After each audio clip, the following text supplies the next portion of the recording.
సేద్యాన్ని ప్రోత్సహిస్తామని చెప్పి గౌరవ సభ్యులకు విజ్ఞప్తి చేస్తాం. Next question 4464 AVN Redeer. Honorable Chairman, I put the question. Honorable Minister, Honorable Deputy CM గారు.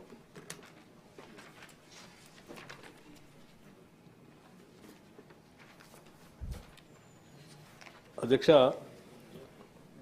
31/3/2024 నుండి పదవి విరమణ పొందిన ప్రభుత్వ ఉద్యోగుల టీచర్ల సంఖ్య ఎంత అని మొదటి ప్రశ్నగా అడిగారు అధ్యక్ష.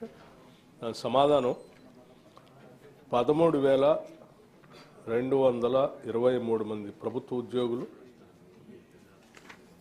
7,177 మంది టీచర్లు 2024 మార్చి నుండి ఇప్పటి వరకు సర్వీసుల నుండి పదవి విరమణ పొందారు.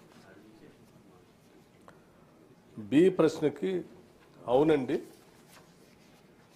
రాష్ట్ర ఆర్థిక పరిస్థితి ఆధారంగా ఎప్పటికప్పుడు పింఛన్ ప్రయోజనాలను మంజూరు చేసి చెల్లించడం జరుగుతూ ఉంది. సి ప్రశ్నకి ఈ ప్రశ్న ఉత్పన్నం కాదు. డి ప్రశ్నకి అప్పుడప్పుడు. అట్లాగే అధ్యక్ష, ఈ ప్రశ్నకి చట్ట ప్రకారం కార్యాచరణను చేపట్టడం అయింది. Honorable Member. Honorable Chairman, sir. సమాజంలో ఒక గవర్నమెంట్ పోయి ఇంకో గవర్నమెంట్ వచ్చిన తర్వాత గత ప్రభుత్వం చేసినటువంటి అప్పులు కానీ తప్పులు కానీ తీర్చవలసిన బాధ్యత ప్రస్తుత గవర్నమెంట్కి ఉంటుంది. ఈ విషయం ఎందుకంటున్నంటే ఉద్యోగస్తులు కానీ ఉపాధ్యాయులు కానీ గత ప్రభుత్వంలో ఎప్పుడు ఒక ధర్నా చేయలేదు, రిప్రజెంటేషన్ ఇవ్వలేదు. వాళ్ళ సూపర్ యాన్యుయేషన్ పీరియడ్ను 58 నుంచి 61 చేయమని. ఎందుకంటే lakhs of educated unemployed youth were lighting are the roaming on the roads. వాళ్ళ ప్రయోజనాన్ని పక్క పెట్టేసేసి సూపర్ యాన్యుయేషన్ 59 నుంచి 61 ఎందుకు చేసిన సంగతి at the time those who are about to get retirement వాళ్ళందరూ కూడా పాలాభిషేకం చేసినారు.